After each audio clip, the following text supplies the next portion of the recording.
వదినా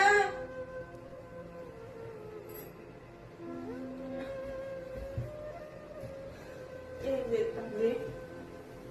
ఎన్నిసార్లు చూసినా రాదు. ఎప్పుడు చూసినా ఏదో ఒకటి ఆలోచించుకుంటూనే ఉంటుంది. వదినా చెప్పు. వేసేమని చేయమా అవి మారానికి పొద్దున్న చేసిన దగ్గర నుంచి ఒక్కటే లేదు.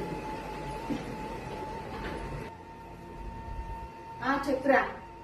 వదినా కొద్దిగా కాఫీ తీసుకురావా? బాగా హెడ్ఏక్ ఉంది. కాఫీయా? సరే తీసుకొస్తా. ఏంటో ఈ జీవితం సంతోషం లేకుండా అయింది. నేను పెళ్లి చేసుకుని వస్తే దానికి వచ్చు ఇద్దరిగా వచ్చి నా మీద రూపాయి చేస్తుంది. ఇద్దరే ఉన్నాం కదా, కలిసి పని చేసుకోవచ్చు కదా.